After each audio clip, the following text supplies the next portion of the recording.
no compromise. Unga side liyo, enga side liyo. It's a GT promise. GT Holidays, South India's #1 travel brand. முந்திரி திராட்சை முழுசா இருக்கு. ஆச்சி பாயாசம் mix. ஒன்று வாங்கினால் ஒன்று இலவசம். தமிழர்களின் #1 சாய்ஸ் தமிழ் மேட்ரிமோனி.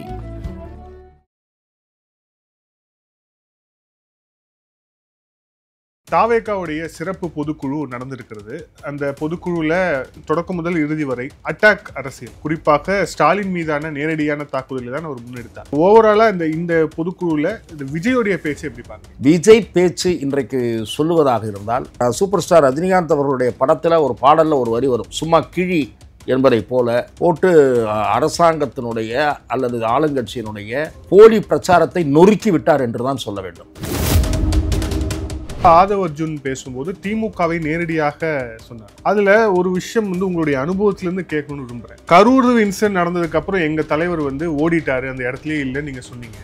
ஆனா கருணாநிதி அவர்கள் கைது செய்யப்பட்ட போது அங்கிருந்து ஓடியவர் ஸ்டாலின் தான் அப்படின்னு அவர் சொன்னார். இதுல உங்களுடைய பார்வை என்ன? அது நிஜம்தானா? இல்ல, திரு மு.க. ஸ்டாலின் அவர்கள் அந்த சம்பவத்தின் போது அங்கு இல்லை என்பதுதான் என்னுடைய நினைவு. விஜய் அவர்களும் தன்னுடைய பேச்சுல டிஎம்கே வெர்சஸ் டிவிகே அப்படின்னு சொல்றாரு. சோ அப்போ கூட்டணிக்கான கதவுகள், குறிப்பாக அதிமுகவோட கூட்டணிக்கான கதவுகள் மூடப்பட்டு அப்படின்னு நம்ம எடுத்துக்கலாமா? விஜய் எடுத்த முடிவு சரியான புரிதலோடு எடுத்திருக்கக்கூடிய முடிவு என்று நான் பார்க்கிறேன். நீங்கள் அதிமுக பாஜக கூட்டணியில் போனால் வெற்றி எவ்வளவு உறுதி என்பதெல்லாம் ஒரு பக்கம் இருக்கட்டும், வாக்கு தேய்மானம் ஏற்படும். அதிமுக பிஜேபி உள்ளடங்கிய கூட்டணிக்கு அவர் போவாரானால் முதல் அடி சிறுபான்மையினர் வாக்குகள். இப்போது திமுக கலங்கி இருப்பதற்கு காரணமே, நீங்கள் அதிமுக பக்கம் போனால் கூட அவர்கள் அவ்வளவு கலங்க மாட்டார்கள். தனியாக நின்றால் சிறுபான்மையினர் வாக்குகளை அவர் கொத்தாக கிறிஸ்தவர்கள் வாக்குகளை மிக கணிசமான அளவில் எடுப்பார். ஆதவ் அர்ஜுன் சொல்லும் போது 2021 சட்டமன்ற தேர்தலில் திமுகவுக்கு ஆதரவாக விஜய் செயல்பட்டார். அவர் கருப்பு சிவப்பு சைக்கிள்ல வந்தது அப்படிங்கிறது மறைமுகமாக திமுகவை ஆதரிப்பதுக்கு தான். ஆனா அந்த நன்றி கூட உங்களுக்கு இல்லை அப்படின்னு ஆதவ் அர்ஜுன் சொல்றார். இது மாதிரியான பேச்சுக்கள், உணர்ச்சி வேகத்தில் பேசுகிற பேச்சுக்கள் தாவேகாவினுடைய வளர்ச்சிக்கு உதவும் என்று நான் நினைக்கவில்லை. ஆதர் நேயர்களுக்கு அன்பு வணக்கம். இன்றைய சிறப்பு நேர்காணலில் நம்முடன் இணைந்திருக்கிறார் மூத்த பத்திரிகையாளர் துக்ளக் ரமேஷ் அவர்கள். சார் வணக்கம். வணக்கம். தாவேகாவுடைய சிறப்பு பொதுக்குழு நடந்திருக்கிறது. அந்த பொதுக்குழுல விஜயோடைய பேச்சிலிருந்து தொடங்கலாம் அப்படின்ட்டு 12 தீர்மானங்கள் நிறைவேற்றப்பட்டிருக்கின்ற ஒரு பக்கம், விஜய் அவர்களுடைய பேச்சில் தொடக்கம் முதல் இறுதி வரை அட்டாக் அரசியல், குறிப்பாக ஸ்டாலின் மீதான நேரடியான தாக்குதலை தான் அவர் முன்னெடுத்தார். ஓவராலா இந்த பொதுக்குழுல இந்த விஜயோடைய பேச்சை எப்படி பார்க்குறீங்க? கரூரில் நடைபெற்ற மிகப்பெரிய துயரமான ஒரு சம்பவம், விஜய் அவர்களுடைய பொதுக்கூட்டத்தில் நிகழ்ந்த அந்த சம்பவத்தில் முழுவதும் திரு விஜய் அவர்களை பொறுப்பாக்குகிற முயற்சியில் திராவிட முன்னேற்றக் கழகமும் அதனுடைய ஆதரவாளர்களும் பெரிய அளவிலே ஈடுபட்டார்கள். அதற்கு உதவுகிற வகையில் ஒரு சிலர் மீடியாவைச் சேர்ந்த நண்பர்களும் கருத்துக்களை பதிவு செய்து வந்தார்கள். அந்த முயற்சிகளின் நோக்கம் என்ன என்று நான் சந்தேகித்தேன் என்றால், இந்த ஒரு அசம்பாவிதத்தை, இந்த ஒரு துயர சம்பவத்தை பயன்படுத்தி விஜய் அவர்களுடைய அரசியலை க்ளோஸ் செய்து விடுவது, இதோடு அவர் முடங்கிவிட வேண்டும், இந்த அடியிலிருந்து அவர் எழுந்துக்க கொள்ளக்கூடாது என்பதுதான் அவர்களது நோக்கமாக, உள்நோக்கமாக இருக்கிறதோ என்பதுதான் தொடக்கம் முதல் எனக்கு இருந்த சந்தேகம். அது தவிர அந்த குற்றச்சாட்டு, விஜய் தான் பெரும் பொறுப்பு அதர் என்கிற அந்த குற்றச்சாட்டு அல்லது விமர்சனம் இருக்கிறது அல்லவா, அதை நான் முதலிலிருந்தே ஏற்கவில்லை. விஜய் அவர்களுடைய 5வது அல்லது 6வது நிகழ்ச்சி அது. அதற்கு முன் 4 நிகழ்ச்சிகள் நடைபெற்றிருக்கின்றன. எந்த ஒரு இடமாக இருந்தாலும் அவருக்கு ஒதுக்கப்பட்ட இடங்களெல்லாம் மிக குறுகலான சாலைகளில் தான் அவருக்கு பர்மிஷன் தரப்பட்டது. ஒவ்வொரு இடத்திலும் அந்த இடத்தினுடைய கொள்ளளவு என்னவோ அதற்கு மேலே 2 மடங்கு 3 மடங்கு கூட்டம் வருகிறது என்பதை தொடர்ந்து ஊடகவியலாளர்களும் பார்க்கிறார்கள், தமிழக மக்களும் தொலைக்காட்சி வாயிலாக பார்க்கிறார்கள்.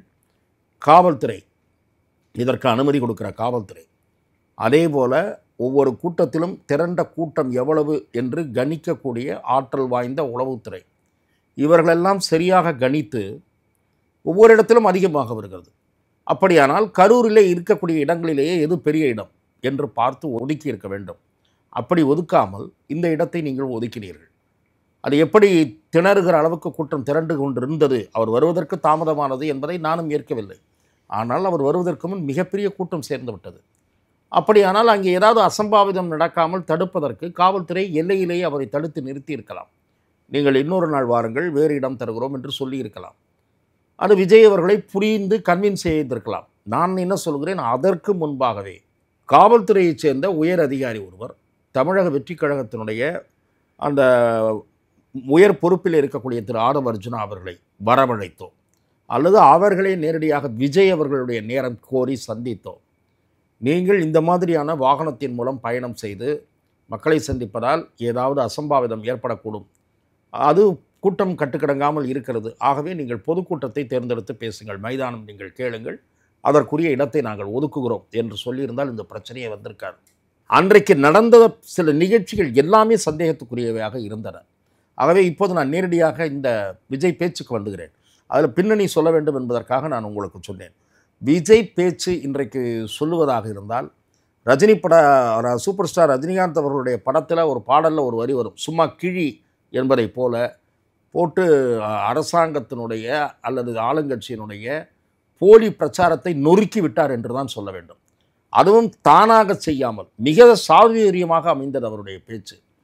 தான் நேரடியாக அங்கே நீங்கள் சரி செய்தீர்கள், கலவரம் செய்வதற்கு வழிவகுத்தீர்கள், அல்லது மக்கள் இறக்கக்கூடியதற்கு காரணமே நீங்கள் தான் என்றெல்லாம் அவர் குற்றம் சாட்டாமல், அது அரசியல்வாதிகள் சாதாரணமாக செய்யக்கூடிய எதிர்வினை அப்படி ஆற்றாமல் மிகுந்த பொறுப்புணர்வோடு மிகுந்த கவனத்தோடு திட்டமிட்டு தன்னுடைய பேச்சை தகவமைத்து கொண்டார் என்றுதான் நான் பார்க்கிறேன். உச்சநீதிமன்றத்தினுடைய அப்சர்வேஷன்ஸை எடுத்துக்கொண்டார். அதிலே நல்ல லாவகமாக ஒரு கருத்தை சொருகினார்.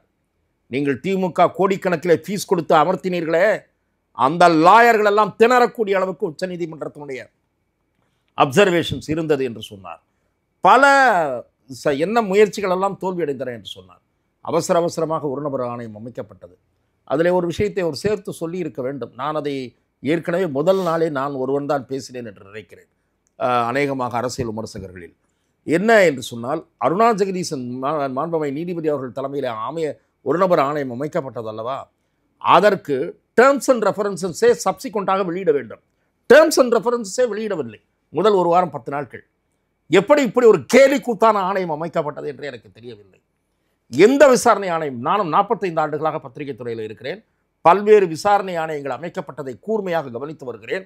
விசாரணை ஆணையம் அமைக்கப்படும் போதே சப்சிக்வெண்ட்டாக ஒரு ஜிஓ வழியாக அந்த ஆணையத்திற்கு டேர்ம்ஸ் அண்ட் ரெஃபரன்சஸ் ABCDE என்னென்ன விஷயங்களை விசாரிக்க வேண்டும் என்று வரும். அப்படி ஒரு அறிக்கையே கிடையாது, அறிவிக்கையே இல்லை. There is no such notification. அப்படின்னா என்ன, ஏன் அவ்வளவு அவசரம் உங்களுக்கு? அதே போல ஒரே நாளில் எல்லா உடல்களையும் உடற்கூறாய்வு செய்தீர்கள். அதே போல பொதுவாக சில பேர் தெரிவிக்க வேண்டிய நிலைமை நேரிட்டது. காவல்துறைக்கு அறிவுரை கூற வேண்டிய நிலைமை. அங்கே இருக்கக்கூடிய க்ளோஸ் சர்க்கிளில் இருக்கக்கூடிய CCTV ஃபுட்டேஜ் எல்லாம் உடனடியாக கைப்பற்ற வேண்டும், எந்த தடயத்தையும் அழிக்கக்கூடாது என்று. ஏனென்றால் சில சந்தேகங்கள், கரண்ட் கட் ஆனதுலேருந்து ஜென்ரேட்டர் ரூமுக்குள்ள எல்லாரும் போய் ஊழ்ந்ததுலேருந்து அங்கே இருக்கக்கூடிய பெரிய பள்ளத்திலிருந்து பல சந்தேகங்கள். ஆகவே திரு விஜய் அவர்கள் அந்த சந்தேகங்களை எல்லாம் எழுப்பாமல் அதை பின்னாலே பார்த்து கொள்ளலாம் என்று அவர்களுடைய கட்சியைச் சேர்ந்தவர்கள் 1-2 பேர் பேசினார்கள். சதி, நமக்கு எதிராக பின்னப்பட்ட சதி என்று திரு ஆதவ அர்ஜுனா போன்றவர்கள் பேசினார்கள். அவர் டெல்லியிலேயே அந்த பேட்டி சொன்னார். அது ஒரு பக்கம் இருக்கட்டும். ஆனால் விஜய் சுப்ரீம் கோர்ட்டினுடைய அப்சர்வேஷன்ஸை pin point questions towards the DMK government against the present government, அதை மேற்கோள் காட்டினார். அந்த ஆணையம், அதே போல் தனி நீதிபதியினுடைய தேவையற்ற கருத்துக்கள், அது குறித்து நான் மூத்த வழக்கறிஞர்களுடன் பேசி ஒரு பத்திரிகையாளராக துக்ளக்கில் நான் பதிவு செய்திருக்கிறேன். மூத்த வழக்கறிஞர்கள் மாண்புமை தனி நீதிபதி தெரிவித்த கருத்துக்கள் அன்வாரண்டட் டு த கேஸ் என்று சொன்னார்கள். அதே போல் தன் முன் வந்த மேட்டரை 2 பெஞ்சு மதுரை பெஞ்சு விசாரித்து கொண்டிருக்கிற பெஞ்சுக்கு ரெஃபர் செய்திருக்க வேண்டும். அவர் வழக்கை எடுத்துக்கொண்டது மட்டுமல்லாமல் தேவையற்ற கருத்துக்களை சொன்னார், விஜய் குறித்தும் தாவேகா குறித்தும். அது தவிர அவராக ஒரு இது போட்டார், அவர் ஒரு SIT போட்டார்.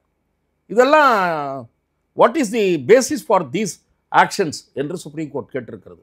இதையெல்லாம் திரு அழகாக விஜய் அவர்கள் இன்றைக்கு நேர்த்தியாக அவருடைய உரையில் அமைத்து கொண்டதோடு மட்டுமல்லாமல், நீங்கள் கூறியது போல திராவிட முன்னேற்ற கழகத்தை கடுமையாக விமர்சனம். நீங்கள் 72லேருந்து அண்ணா மறைவுக்கு பதிலாக 69 சொல்ல ஆரம்பித்தார். அதற்கு பிறகு 72லேருந்து நீங்கள் போடுகிற ஆட்டம் தமிழ்நாட்டு மக்கள் பார்த்து கொண்டு தான் இருக்கிறார்கள் என்று தொடங்கி, சட்டமன்றத்தை எப்படி தவறாக பயன்படுத்தி கொண்டீர்கள் உள்ளே போக விரும்பவில்லை, இந்த பிரச்சனைக்குள்ளே போக விரும்பவில்லை, அரசியலாக்க விரும்பவில்லை என்று சொல்லி அன்றைக்கு நடைபெற்றதெல்லாம் அரசியல் பேச்சுக்கள் தான். திமுக அதற்கு ஒத்து ஊதுகிற கட்சி பேசியதெல்லாம் அரசியல் பேச்சு தான். ஆகவே திரு விஜய் அவர்கள் கரூர் துயர சம்பவம் குறித்து மிக நேர்த்தியாக, அதாவது அதை எப்படி அரசியலாக்கப்படுகிறது, தாவேகா மீது பழி போடப்பட்டது, ஆனால் அந்த பழி எப்படி துடை தெரியப்பட்டது என்பதையெல்லாம் மிக நேர்த்தியாக கூறியிருக்கிறார். இது ஒரு பார்வை. இதன் பிறகு நீங்கள் அரசியல் தொடர்பாக இதில் இன்னொரு முக்கியமான விஷயம் என்னன்னா, விஜயை தாண்டி பேசிய நிர்வாகிகள் பல விஷயங்களை பேசினாங்க. அதில் குறிப்பாக ஆதவ் அர்ஜுன் பேசும்போது திமுகவை நேரடியாக சொன்னார். அதில் ஒரு விஷயம் உங்களுடைய அனுபவத்திலேருந்து கேட்கணும்னு விரும்புகிறேன். கரூர் இன்சிடென்ட் நடந்ததுக்கப்புறம் எங்கள் தலைவர் ஓடிட்டாரு, அந்த இடத்துலயே இல்லைன்னு நீங்கள் சொன்னீங்க. ஆனால் கருணாநிதி அவர்கள் கைது செய்யப்பட்ட போது அங்கிருந்து ஓடியவர் ஸ்டாலின் தான் அப்படின்னு அவர் சொன்னார். இதில் உங்களுடைய பார்வை என்ன? அது நிஜம்தானா? இல்லை, திரு மு.க. ஸ்டாலின் அவர்கள் அந்த சம்பவத்தின் போது அங்கு இல்லை என்பதுதான் என்னுடைய நினைவு. மாண்புமிகு அன்றைக்கு மத்திய அமைச்சராக இருந்த திரு முரசொலி மாறன் தான் வந்தார். டிஆர் பாலு வந்தார். நான் சொல்லுவது, அவர்களுக்கு தகவல் தெரிவித்து அவர்கள் வரும் வரை காவல்துறையிடம் கைது செய்ததற்கு ஒத்துழைக்காமல் திரு கருணாநிதி அவர்கள் தாமதம் செய்தார். திரு கருணாநிதி அவர்கள் பாத்ரூம் சென்று வருகிறேன் என்று சொல்லி தொலைபேசி எடுத்துச் சென்று இவர்களை வரவழைத்தார் என்பதுதான் எனக்கு போலீஸ் தரப்பில் சொல்லப்பட்ட தகவல். அன்றைய தினம் திரு கமிஷனராக இருந்த போலீஸ் கமிஷனராக இருந்த திரு முத்துக்கருப்பன் மீது பல்வேறு குற்றச்சாட்டுகள் சுமத்தப்பட்டன. அதே போல் முகமது அலி என்று நினைக்கிறேன், அவர் மீது குற்றச்சாட்டுகள் சுமத்தப்பட்டன. ஆனால் வலுக்கட்டாயமாக கலைஞர் அவர்கள் கைது செய்யப்படுகிற நிலையை தோற்றுவித்தது, அங்கே ஒரு சூழல் உருவாக்கப்பட்டது என்பதுதான் திரு முத்துக்கருப்பன் அவர்களுடைய வெர்ஷன். நாங்கள் அதிகாரபூர்வமாக திரு முத்துக்கருப்பன் அவர்களுடன் உரையாடி நாங்கள் தெரிந்து கொண்ட செய்திகள், அது தொடர்பாக சில புகைப்படங்களையும் அவர் எங்களுக்கு அளித்தார், சில தகவல்களையும் தெரிவித்தார். திரு சோ அவர்களும் அந்த நேரத்தில் அவரோடு பேசினார். ஆகவே திரு ஸ்டாலின் அவர்கள் அப்போது இருந்ததாக எனக்கு நினைவில்லை. நினைவில்லாத ஒன்றை நான் கூறுவது சரியாக இருக்காது. அவரும் பிறகு சப்சிக்வெண்ட்டாக வேறு வழக்கு என்று நினைக்கிறேன் கைது செய்யப்பட்டிருக்கிறார். இதில் அடுத்தபடியாக நிர்வாகிகள் சொன்ன குற்றச்சாட்டு, நிர்வாகிகள் திமுகவை நோக்கி பண்ண அட்டாக் எல்லாம் தாண்டி இந்த தீர்மானம் நிறைவேற்றப்பட்டதில் எஸ்ஐஆரை உடனடியாக நிறுத்தணும் அப்படின்னு ஒரு தீர்மானம், மீனவர்களுடைய கைது கண்டித தீர்மானம், எல்லாத்தையும் தாண்டி 12வது தீர்மானம் கூட்டணி தொடர்பானது. கூட்டணி அமைப்பது, கூட்டணிக்கான முடிவுகள் எடுப்பதற்கான முழு அதிகாரமும் தலைவர் விஜய் அவர்களுக்கு வழங்கப்படுகிறது அப்படின்னு சொல்லிட்டு விஜய் அவர்களும் தன்னுடைய பேச்சில் டிஎம்கே வெர்சஸ் டிவிகே அப்படின்னு சொல்கிறார். ஸோ அப்போது கூட்டணிக்கான கதவுகள், குறிப்பாக அதிமுகவோட கூட்டணிக்கான கதவுகள் மூடப்பட்டுட்டு அப்படின்னு நம்ம எடுத்துக்கலாமா? அதை பற்றி கூறுவதற்கு முன் நான் தீர்மானங்களில் 1-2 தீர்மானங்களோடு நான் உடன்படவில்லை, அதை நான் சொல்லியாக வேண்டும். குறிப்பாக எஸ்ஐஆர் குறித்த விஜய் கட்சியினுடைய நிலைப்பாட்டை நான் ஏற்கவில்லை. திராவிட முன்னேற்றக் கழகம் அதனுடைய கூட்டணி கட்சிகளுடைய நிலையை பிரதிபலிப்பதாகத்தான் எஸ்ஐஆர் குறித்த விஜய் கட்சியினுடைய தீர்மானமும் இருக்கிறது. அது சரியான புரிதல் இல்லாததன் அடிப்படையில் அந்த தீர்மானம் போடப்பட்டிருப்பதாக நான் பார்க்கிறேன். இன்றைக்கு எஸ்ஐஆர் என்பது சுதந்திரமாகவும் நியாயமாகவும் நடைபெற வேண்டும், அல்லது அதற்குரிய கால அவகாசம் வழங்க வேண்டும் என்பதுதான் நியாயமான கோரிக்கையாக இருக்குமே தவிர எஸ்ஐஆரே கூடாது, ஏதோ பிஜேபி ஆட்சி வந்த பிறகுதான் எஸ்ஐஆர் திணிக்கப்படுகிறது என்பதைப் போல திமுக கட்டமைக்கக்கூடிய பிரச்சாரத்தில் தாவேகா விழுந்துவிடக்கூடாது. இங்கே இருக்கக்கூடிய வாக்காளர் பட்டியலில் பல பேருடைய பெயர்கள் தவறாக இடம்பெற்றிருக்கின்றன, இறந்தவர்கள் பெயர் நீக்கப்படவில்லை, இடம் மாறியவர்கள் பெயர் நீக்கப்படவில்லை என்கிற குற்றச்சாட்டுகளோடு இங்கே இருக்கக்கூடிய தேர்தல் ஆணையத்திற்கு புகார் கொடுத்த கட்சி திமுக. ஆகவே இந்த திருத்தத்தை ஏன் எதிர்க்க வேண்டும்? இது தவிர நான் ஏற்கனவே ஒரு விமர்சனம் என்னை போன்ற சில விமர்சகர்கள் மத்தியில் இருக்கிறது. இவிஎம்முக்கு எதிராக இவர்கள் இவிஎம் நீக்கப்பட வேண்டும் என்று போராடினார்கள்.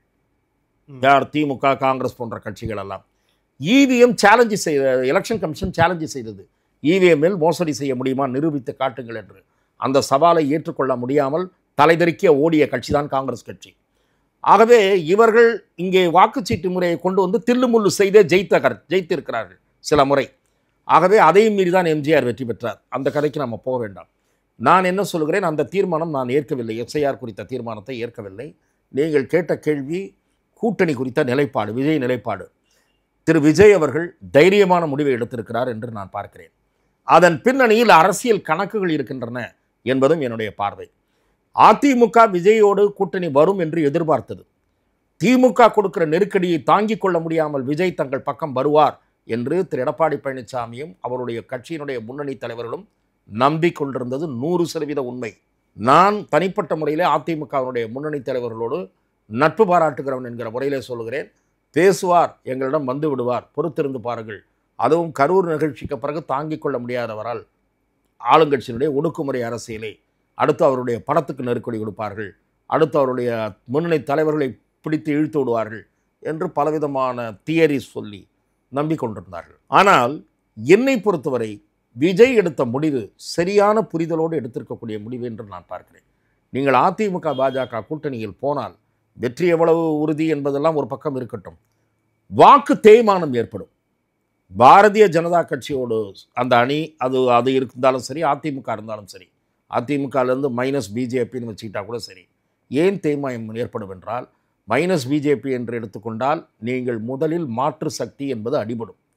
நீங்கள் மாற்று சக்தியாக உங்களை முன்னிறுத்தி கொள்கிற காரணத்தால் தான், அந்த காரணத்துக்காக குறைந்தது 5 முதல் 7% வாக்காளர்கள் உங்களுக்கு வந்திருக்கிற ஒரு 20-22% இருக்கிறார்கள். அவருக்கு பல்வேறு கருத்து கணிப்புகள் தெரிவிக்கிற தகவல் 15க்கு மேல் தான், கீழே கிடையாது. ஆனால் 25 வரை இருக்கலாம் என்று எதிர்பார்க்கிறார்கள். திரு ஆதவர்ஜுனா இன்றைய தன்னுடைய உரையில் 25-26% வாக்குகள் தங்களுக்கு இருப்பதாக அவர் தெரிவிக்கிறார். அது நிரூபிக்கப்பட வேண்டும், அது தனி விவகாரம். அந்த கருத்து கணிப்பு குமுதம் உட்பட வெளியிட்ட தனியாக கருத்து கணிப்பாகட்டும், பிரபல வாரப்பத்திரிகை வெளியிட்ட கருத்து கணிப்பாகட்டும், அவர்கள் என்ன சொல்லுகிறார்கள், பேட்டியை வெளியிட்டிருக்கிறார்கள். இளம் பெண்கள் இளைஞர்கள் பேட்டியை அவர்கள் வெளியிட்டிருக்கிறார்கள். என்ன சொல்லுகிறார்கள்? ஒரு மாற்றம் வர வேண்டும் தமிழகத்தில், அந்த மாற்றத்தை விஜய் நல்ல மாற்றத்தை கொடுப்பார் என்று நம்புகிறோம் என்று சொல்லுகிறவர்கள் மிக கணிசமான வாக்காளர்கள். அவர்கள் விஜய் அதிமுக பக்கம் போனால் ஓட்டு போட மாட்டார்கள். ஆகவே அதில் சறுக்கல் ஏற்படும். அதிமுக பிஜேபி உள்ளடங்கிய கூட்டணிக்கு அவர் போவாரானால் முதல் அடி சிறுபான்மையினர் வாக்குகள். இப்போது திமுக கலங்கி இருப்பதற்கு காரணமே, நீங்கள் அதிமுக பக்கம் போனால் கூட அவர்கள் அவ்வளவு கலங்க மாட்டார்கள். தனியாக நின்றால் சிறுபான்மையினர் வாக்குகளை அவர் கொத்தாக கிறிஸ்தவர்கள் வாக்குகளை மிக கணிசமான அளவில் எடுப்பார். அது தவிர இஸ்லாமியர்கள் வாக்குகளிலும் ஒரு பிரிவு அவருக்கு வாக்களிக்க கூடும் என்று கூறப்படுகிறது. இதையெல்லாம் தாண்டி பொதுவாக இளைஞர்கள் இளம் பெண்கள் முதல் தலைமுறை வாக்காளர்கள் பெருவாரியாக விஜய்க்கு வாக்களிப்பார்கள் என்று நான் பார்க்கிறேன். ஆகவே தமிழக அரசியலில் தாக்கத்தை ஏற்படுத்தக்கூடிய ஒருவாக, அதுவும் 2026 தேர்தலில் Vijay will be a deciding factor அல்லது ஒரு கீ கண்டஸ்டன்ட் அப்படின்ற நான் பார்க்கிறேன். இல்லை, இதில் டிசைடிங் ஃபேக்டர் அப்படின்னு சொல்கிறீங்க. ஆனால் அவர் தனியாக நிற்கிறார் அப்படிங்கிற போது ஹீமே ஒரு ஸ்பாய்லர் ரோலை தான் அவர் ப்ளே பண்ணுவார் அப்படிங்கிற ஒரு கருத்து. ஸ்பாய்லர் ரோலை தான் ப்ளே பண்ணுவார் என்ற வாதத்தை நான் முழுமையாக ஏற்கவும் இல்லை, முழுமையாக நிராகரிக்கவும் இல்லை. ஏனென்று சொன்னால், இன்றைய தேதியில் அவர் நான் நிற்கப் போகிறேன், என் தலைமையில் ஏற்றுக்கொண்டு வரலாம் அப்படின்னு தாவேக்காவுடைய ஸ்டாண்டு. இன்னும் முடிவெடுக்காத கட்சிகள் இருக்கின்றன களத்தில். There are many parties yet to decide. அது பார்த்தீங்கன்னா பிஎம்கே 2 இருக்குது, 2 பிஎம்கே. அதில் ஒரு பிஎம்கே டாக்டர் அன்புமணி தலைமையிலான பிஎம்கே பைஜெயந்த் பாண்டா சந்தித்திருக்கிறார். பிஜேபிக்கு ஆதரவான திமுகவுக்கு எதிரான கருத்துக்களை டாக்டர் அன்புமணி கூறிக்கொண்டிருந்தாலும் he will also wait and watch. He will not take any decision immediately. அதே போல தான் டாக்டர் ராமதாஸ், தேமுதிக பிரேமலதா ஜனவரியில் தான் முடிவு என்று சொல்கிறார். So there are certain other players also. Doctor Krishnasamy இன்னும் yet to take a call. AIADMK அணியிலிருந்து வெளியே போனவர், இன்னும் முடிவெடுக்கவில்லை. ஆகவே நம்ம பார்க்கணும், காங்கிரஸில் ரிபலியன்ஸ் இருக்காங்க. காங்கிரஸில் ஒரு முக்கிய பிரமுகர்கள் சிலர் ஏன் why should not be consider Vijay as another option என்கிற கேள்வியை கட்சிக்குள் வலுவாக எழுப்பி கொண்டிருக்கிறார்கள். அவர்களுடைய குரலை தணிப்பதற்கு அடக்குவதற்கு 2 முறை கிரீஷ் சோடங்கர் இங்கு பேச வேண்டியிருக்கிறது. ஒரு முறை அல்ல, 15 நாட்களுக்குள் 2 முறை விட்டு போய்விட்டார். என்ன காரணம் என்றால், திமுகவுக்கு எதிராக காங்கிரஸில் நிறைய அதிருப்தி குரல்கள் இருக்கின்றன. அதற்கு என்ன காரணம் என்றால், இந்த ஆட்சியின் பயன்களை முழுமையாக அனுபவித்தது திமுக மட்டும்தான். அது கோட்டையில் தொடங்கி நகராட்சி வரை இதான் நிலைமை என்று அவர்கள் கூட்டத்தில் பேசியதை நான் நன்றாக அறிவேன். தோஸ் இன்சைடு த மீட்டிங், அவர்கள் எனக்கு ஃபர்ஸ்ட் ஹேண்ட் இன்ஃபர்மேஷன். அவர்கள் சொன்னது யார் யார் பேசினார்கள், என்னென்ன பேசினார்கள், கொஞ்சம் பலன் யாருக்காவது கிடைக்கிறது என்றால் செல்வ பெருந்தகைக்கு தான் கிடைக்கிறது என்பது சில காங்கிரஸ் நிர்வாகிகளுடைய புலம்பல். ஆகவே செல்வ பெருந்தகை இந்த ஆட்சிக்கு முட்டு கொடுத்து கொண்டிருக்கிறார். நாம் ஏன் முட்டு கொடுக்க வேண்டும்? நமக்கு ஒரு பலனும் கிடைக்கவில்லை. சரி, திமுகலேருந்து வெளியே வந்தால் தோற்றுருவோமா? எப்படி தோற்றுருவோம்னு சொல்கிறீங்க? விஜயோட சேருவோம், நம்ம சேர்ந்தோம்னா இன்னும் 1-2 கட்சி சேருவாங்க. ஸோ விஜயோட சேர்ந்து நம்ம ஜெயிப்போம், கூடுதலாக சீட்டு கிடைக்கும், நம்ம ஓட் ஷேராவது இன்க்ரீஸ் ஆகும், திமுகவோட சேர்ந்தால் 15 பேர் ஜெயிப்போம், இதையோட சேர்ந்தால் 8 பேர் ஜெயிப்போம், பரவாயில்ல கட்சி வளரும் என்று கூறக்கூடியவர்கள் காங்கிரஸில் அதிகரித்திருக்கிறார்கள். இந்த கருத்தை காங்கிரஸ் தலைமை பரிசீலிக்குமா என்றால் அது தனி கேள்வி, எனக்கு அதில் சந்தேகம் இருக்கிறது. ஆனால் அந்த வாய்ஸஸ் இன்னும் நிற்கவில்லை, அந்த குரல்கள் அடங்கவில்லை. ஆகவே விஜய்க்கு ஆப்ஷனே இல்லை, விஜயுடன் யாருமே சேரமாட்டார்கள் என்று முடிவுக்கு வந்து விட முடியாது. நீங்கள் வந்து அதிமுகவிலிருந்து நீக்கப்பட்டவர்கள், விலகியவர்கள் இன்னும் ஒரு அமைப்புக்குள் திரண்டு செயல்படுகிற முயற்சியில் இறங்கவில்லை. அவர்களுக்குள் இப்போது எப்படி இணைந்து செயல்படுவது, இல்லது எடப்பாடிக்கு எப்படி நெருக்கடி கொடுப்பது என்கிற ஆப்ஷன்ஸை ஆராய்ந்து கொண்டிருக்கிறார்கள். ஓபிஎஸ் போட்ட பெட்டிஷனில் இணைந்து கொள்ளலாமா, நாம் தனியாக போய் முறையிடலாமா? அதனுடைய ஒரு கூறுதான் செங்கோட்டையன் அவர்கள் தேர்தல் ஆணையத்திலே போய் முறையிட்டிருப்பது. எடப்பாடி பழனிசாமி விதிகளை விருப்பம் போல வளைத்திருக்கிறார் என்கிற குற்றச்சாட்டு நியாயமான குற்றச்சாட்டு. அவர் விருப்பம் போல விதிகளை வளைத்து கட்சியை கைப்பற்றி இருக்கிறார் என்பது விமர்சனம். அடுத்த விமர்சனத்தை செங்கோட்டையன் தொடங்கிவிட்டார், குடும்ப அரசியல் அதிமுகவிலும் இருக்கிறது என்று. அதுவும் அலட்சியப்படுத்த முடியாத நியாயமான குற்றச்சாட்டு. இவர்களெல்லாம் இணைந்து விஜய் பக்கம் போகலாம், இவர்களுக்கும் ஆப்ஷன் இருக்கிறது. ஸோ விஜய் இவர்களை எடுத்துக்கொண்டால், நான் என்னுடைய பார்வை, சில நண்பர்கள் என்னிடத்தில் சொல்லுகிறார்கள், விஜய் சாதுரியமாக செயல்பட்டு இவர்களை தன்னுடைய கூட்டணிக்குள் இழுத்து கொண்டால் அதிமுகவில் ஃபர்தர் டேமேஜ் ஏற்படலாம். அதாவது இன்னும் சிலர் வெளியே வரலாம். ஏனென்றால் அவர்களுக்கு விஜய் ஒரு கூடுதல் நம்பிக்கை. அதாவது நிச்சயமாக நமக்கு சீட்டு கன்ஃபார்ம், நமக்கு பொறுப்பு கிடைக்கும், எடப்பாடி ஆட்டோக்ராட்டிக்காக இருக்கார் அப்படின்னு சில பேர் மாறலாம். அதற்கும் வாய்ப்பு இருக்கிறது. இதற்கெல்லாம் நிறைய அவகாசம் இருக்கிறது. ஜனவரிக்குள் தமிழகத்தில் அரசியல் திருப்பங்கள் நேரிட்டால் நான் வியப்படைய மாட்டேன். இதில் இப்போ இது வந்து விஜய் தனித்து நிற்பது திமுகவுக்கு சாதகமான ஒரு நிலையை ஏற்படுத்துங்கிற ஒரு பார்வையும் இருக்குது. ஏன்னா இது வரைக்கும் தமிழகத்தில் பார்த்துருக்கோம், first place, second place, distance third, அப்படி தான் இருக்கும். He will not be a distant third, in my opinion. அதுதான் விஜய் டிஸ்டன்ஸ் தேர்டாக இருக்க மாட்டார். அப்படிங்கிற போது அது வந்து திமுகவுக்கு மீண்டும் வந்து ஆட்சி அமைப்பதற்கான வழிவகை செய்யும். அப்படியும் நீங்கள் கூறுவது போலவும் நடைபெறலாம். விஜய் தலைமையில் சில கட்சிகள் சேர்ந்தால் தமிழகத்தில் தொங்கு சட்டசபையும் உருவாகலாம். அதற்கும் வாய்ப்பு இருக்கிறது. கர்நாடகா போலவா? நிச்சயமாக நடக்கலாம்.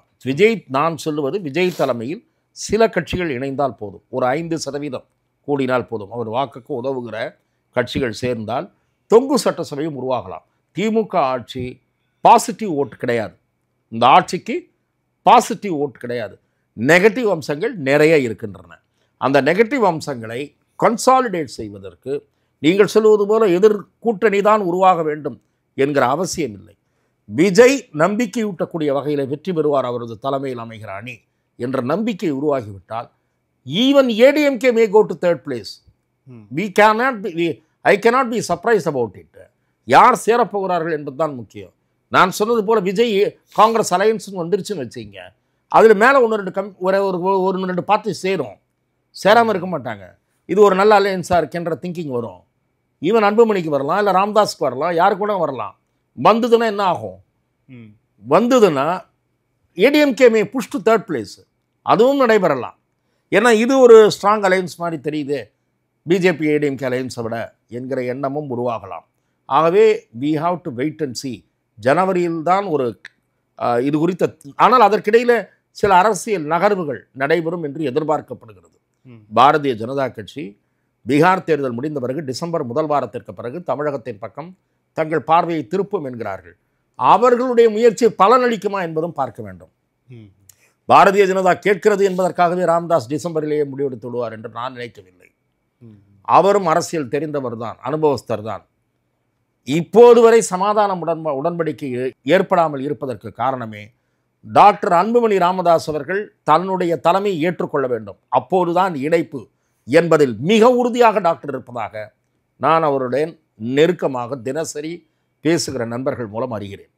அவரோடு உடன் இருப்பவர்கள், நிழலாக பயணிப்பவர்கள், அவர்கள் கூறுகிற தகவல், அன்புமணி டாக்டர் ஐயாவுடைய தலைமையை ஏற்றுக்கொண்டால்தான் எந்த விதமான சமாதான பேச்சும் தொடங்கும். அதன் பிறகு வேலை கண்டிஷன்ஸ் இருக்கிறது. ஆகவே பாஜக தலைமை வற்புறுத்துகிற காரணத்தினாலேயே டாக்டர் மாறிவிடுவாரா என்றால் அதுவும் சந்தேகம்தான். இதில் இன்னொரு விஷயம் ஆதவ அர்ஜுன் சொல்லும்போது 2021 சட்டமன்ற தேர்தலில் திமுகவுக்கு வந்து ஆதரவாக விஜய் செயல்பட்டார். அவர் வந்து கருப்பு சிவப்பு சைக்கிளில் வந்தது அப்படிங்கிறது மறைமுகமாக திமுகவை ஆதரிப்பதுக்கு தான். ஆனால் அந்த நன்றி கூட உங்களுக்கு இல்லை அப்படின்னு ஆதவ அர்ஜுன் சொல்கிறார். இது மாதிரியான பேச்சுக்கள், ஒரு உணர்ச்சி வேகத்தில் பேசுகிற பேச்சுக்கள் தாவேகாவினுடைய வளர்ச்சிக்கு உதவும் என்று நான் நினைக்கவில்லை. நீங்கள் அதெல்லாம் கடந்த காலத்தை நீங்கள் திரும்ப நினைவு கூறுவது சரியாக இருக்காது. நீங்கள் எஸ்.ஏ. சந்திரசேகர் கலைஞருக்கு ரொம்ப வேண்டியவர் என்ற விமர்சனம் உண்டு. விஜய் கூட ரொம்ப திமுக ஆதரவாளராக அல்லது திமுகவுக்கு ஒரு பரிவுணர்ச்சி கொண்டவராக இருந்தார். இதெல்லாம் கடந்த காலம். இப்போது நீங்கள் திமுகவை வீரியத்துடன் எதிர்க்கக்கூடிய ஒரு சக்தியாக பார்க்கப்பட வேண்டும் என்று விரும்புகிறீர்கள். அந்த நிலையில் இந்த மாதிரியான பேச்சுக்கள் ஏதோ கைத்தட்டலுக்கு கூட உதவும் என்று நான் நினைக்கவில்லை. அந்த நன்றி இல்லையா, இந்த நன்றி இல்லையா என்பதெல்லாம் புலம்பல் பேச்சு. இப்போது நீங்கள் கடுமையாக எதிர்க்கிறீர்கள். விஜய் மீது கை வைத்து பாருங்கள் என்று சொல்லுகிறீர்கள். அது தொண்டர்களை உற்சாகப்படுத்தும். ஆனால் இது தொண்டர்களை உற்சாகப்படுத்தாது என்பதுதான் என்னுடைய பார்வை. இதில் இப்போது எம்ஜிஆரோட ரெஃபரன்ஸை எல்லா இடத்துலையுமே தொடர்ச்சியாக எடுத்துக்கிட்டே இருக்கிறாங்க. இப்போ அந்த எம்ஜிஆர் ரெஃபரன்ஸ் இங்கே எடுப்படும் அப்படின்னு நினைக்கிறீங்க. எம்ஜிஆர் தந்த ஒரு மாற்று அரசியலை தான் விஜய் தருவார் அப்படின்னு அவங்க சொல்கிறாங்க. அது அதே ட்ராக்ல போகுதுன்னு நினைக்கிறீங்களா? எம்ஜிஆர் அவர்களுக்கென்று ஒரு மிகப்பெரிய செல்வாக்கு, மக்கள் திலகம் புரட்சித் தலைவர் எம்ஜிஆர் மிகப்பெரிய மனிதநேய பண்பாளர், பெரிய கொடையாளி என்கிற ஒரு பெரிய இமேஜ். எம்ஜிஆருடைய புகழை எவராலும் மறைக்க முடியாது. திராவிட முன்னேற்றக் கழகம் முயற்சி செய்து பார்த்து முடியாமல் போய் பிறகு தாங்களும் சேர்ந்து கொண்டார்கள். இப்போது இவர்கள் ஏதோ எம்ஜிஆர் மீது பெரிய மதிப்பு இருக்கிற மாதிரி காட்டுகிறார்கள். திமுக முரசொலியிலே கலைஞர் இருந்தபோதும் சரி, கலைஞருக்கு பிறகும் சரி, எம்ஜிஆரை விமர்சித்து கட்டுரைகள் வந்து கொண்டிருக்கின்றன. ஆனால் உள்ளுக்குள்ளே அந்த வெறுப்பு இருந்தாலும் வெளியிலே அப்படியே நாங்களும் எம்ஜிஆரை கொண்டாடுகிறோம் என்று சொல்லுகிறார்கள். ஏனென்றால் அதிமுகவிலிருந்து போனவர்களை திருப்திப்படுத்த வேண்டிய கட்டாயம் அவர்களுக்கு இருக்கிறது. அது ஒரு பக்கம் இருக்கட்டும். எம்ஜிஆர் அவர்களுடைய பெயர் என்பது அரசியலுக்கு பயன்படுகிறது, பயன்படும் என்பது பலரது நம்பிக்கை. அதுபோல் திரு விஜய் அவர்கள் உண்மையாகவே ஏற்றுக்கொண்டிருந்தால் அவர் ஆரம்பத்திலேயே சொல்லியிருக்க வேண்டும். ஆனால் அதன் பிறகு காலம் கடந்து சொல்லுகிறார். சொன்னாலும் கூட விஜய் அவர்கள் சொல்லுவது ஓரளவுக்கு அவருக்கு உதவும். ஆனால் நான் இதில் என்ன பார்க்கிறேன் என்றால், விஜய் அவர்கள் எம்ஜிஆர் அவர்களை புகழ்கிற போது பதிலுக்கு நீ எப்படி புகழலாம் என்று அதிமுக கேட்கிறதே தவிர, நீங்கள் எம்ஜிஆரை இருட்டடிப்பு செய்து கொண்டிருக்கிறீர்கள், அம்மாவை இருட்டடிப்பு செய்து கொண்டிருக்கிறீர்கள். புரட்சித் தலைவர் எம்ஜிஆரை விட அம்மாவை விட எடப்பாடி பெரிய ஆளுமை என்று இன்றைக்கு பொய்யாக பேசி கொண்டிருக்கிறீர்கள். எம்ஜிஆர் அவர்களுடனோ செல்வி ஜெயலலிதா அவர்களுடனோ எடப்பாடி பழனிசாமியை ஒப்பிடவே முடியாது. மலையையும் மடுவையும் எப்படி ஒப்பிட முடியும்? உங்களுக்கு விஜய் பேசினால் எரிச்சல் வருகிறது.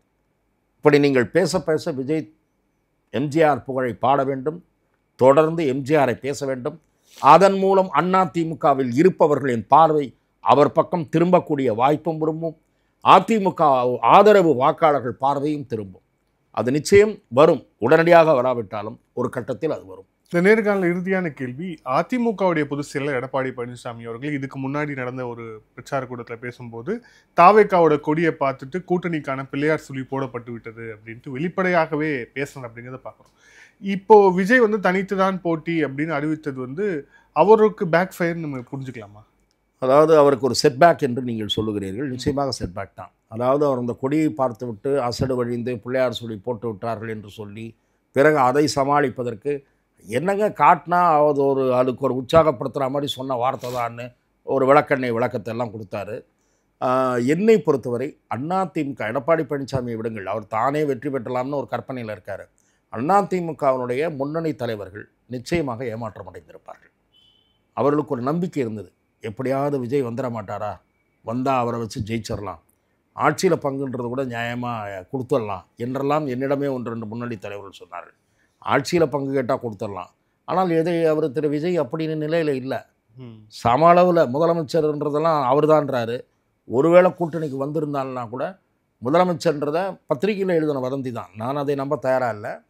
முதலமைச்சர்ன்றதை தேர்தலுக்கு பிறகு முடிவு செய்து கொள்ளலாம், அதெல்லாம் மக்கள் ஏற்றுக்க மாட்டாங்க. ஆனால் நான் புதிதாக இப்போது சொல்லவில்லை, ஆதன் தொலைக்காட்சிக்கு அளித்த நேர்காணலிலேயே கூறியிருக்கிறேன். ஒரு 6 மாதங்கள், ஒரு வருடத்திற்கு முன்பு ஒரு 30 என்று ஆரம்பித்து பிறகு 40, 50 என்று அதிமுக தரப்பிலிருந்து அதிகாரபூர்வமற்ற பேச்சுவார்த்தைகள் விஜய் தரப்பை நோக்கி செய்திகள் அனுப்பப்பட்டன. 50 தொகுதிகள் வரை தர அதிமுக தயாராக இருந்தது. அப்போதே தாவேகா தரப்பில் நாங்கள் இப்போது முடிவெடுப்பதாக இல்லை, டிசம்பரில் தான் முடிவெடுப்போம். நான் சொல்வது 6 மாதங்களுக்கு முன்பு தெரிவித்தவர் முன்னாள் அமைச்சர், அதிமுகவினுடைய முன்னாள் அமைச்சர், மதிப்பு வாய்ந்தவர், அரசியல் மட்டுமே முழு நேர தொழிலாக கொண்டவர் அல்ல. இவ்வளவுதான் குழு கொடுக்க முடியும். அவர் என்னிடம் சொன்னார், யாரிடம் பேசப்பட்டது என்று நான் கேட்டேன். விஜய் அவர்களுடைய மாமாவிடம் இந்த செய்தி கூறி அனுப்பப்பட்டது. அவர்கள் இப்போது முடிவு செய்கிற மாதிரி இல்லை. அப்படி ஒருவேளை முடிவு செய்கிற மாதிரி இருந்தாலும் சம அளவு தொகுதிகள் என்றால்தான் அவர் பரிசீலிப்பார் என்று அதிகாரபூர்வமற்ற முறையில் கூறியதாக அப்போது வந்தது 6 மாதங்களுக்கு முன்பு. ஆகவே அந்த காலகட்டம்லாம் கடந்து விட்டது. இவர்களுக்கும் தெரிந்து விட்டது. இப்போதும் 1-2 பேருக்கு நப்பாசை இருக்கிறது. கடைசியில் முடிவை மாற்றிவிட மாட்டாரா? அந்த நப்பாசை இருக்கிற காரணத்தினால் சொல்லுகிறேன், அதிமுகவுக்கு இது ஒரு பின்னடைவு. திரு எடப்பாடி பழனிசாமி என்ன சொன்னார்? சில ஓரிரு மாதங்களுக்கு முன், 1 மாதத்திற்கு முன், உங்களுக்கு நினைவிருக்கும் என்று நினைக்கிறேன், ஒரு பெரிய கட்சி எங்களிடம் வந்து சேரப்போகிறது என்று சொன்னாரா இல்லையா? நான் கேட்கிறேன், தமிழ்நாட்டில் 2 பெரிய கட்சிகள் தான். ஓட்டு சதவிகிதம் புருவன் அடிப்படையில் விஜய்க்கு இவ்வளவு இருக்கிறது என்று நாம் நம்பிக்கொண்டிருக்கிறோம். கருத்து கணிப்புகளை வைத்துக்கொண்டு வரலாம், ஒருவேளை வரலாம். யாராவது விஜய் மேலே கடுமையான வெறுப்பு இருக்கிறவங்களே என்ன சொல்கிறாங்க, 10% வாங்குவார், அதுக்கு மேலாம் வாங்க மாட்டார். கடுமையான வெறுப்பு இருக்கிறவங்களே 5%க்கு மேலே வாங்க மாட்டாருன்னு சொல்லலை, 10ன்றாங்க. விஜயகாந்த் 8 வாங்கினாரு, ஒரு 10 வாங்கினா பெரிய விஷயம்ன்றாங்க. விஜயகாந்துக்கு மேலெல்லாம் வரமாட்டாருன்றாங்க. அது வெறுப்பு இருக்கிறவங்க. ஆனால் நான் எதுக்கு இதை அந்த வாரத்தை சொன்னேன்னா, திமுக பெரிய கட்சி, அதிமுக பெரிய கட்சி, 2 மாறி மாறி ஆட்சியில் இருந்த கட்சி. இன்னொரு பெரிய கட்சி வரும்னாரு எடப்பாடி பழனிசாமி. அது எது பெரிய கட்சி? அதாவது அந்த அளவுக்கு காஞ்சி போயிருக்காருன்னு காட்டினார். விஜய் மனசில் வச்சுக்கிட்டு தான் நம்மளோட பெரிய கட்சி வரப்போகுதுன்னாரு. எதற்காக சொல்கிறேன்? அப்படி வராததன் காரணமாக அதிமுக தொண்டர்கள் மத்தியில் இப்போது நான் பல்வேறு மட்டங்களில் இருக்கக்கூடிய பொறுப்பாளர்களிடம் பேசுகிற வகையில் நான் அறிகிற செய்தி, அதிமுக நிர்வாகிகள் சோர்ந்து போயிருக்கிறார்கள். ஒரு நம்பிக்கையூட்டக்கூடிய கூட்டணி அவர்கள் கண்ணுக்கு எதிரே தெரியவில்லை. ஆகவே விஜய் எடுத்திருக்கிற முடிவு நிச்சயமாக அதிமுகவினரை கவலை உறச் செய்திருக்கும். நன்றி சார். பல்வேறு கேள்வி. Thank you sir. Thank you so much. வாய்ப்புக்கு நன்றி.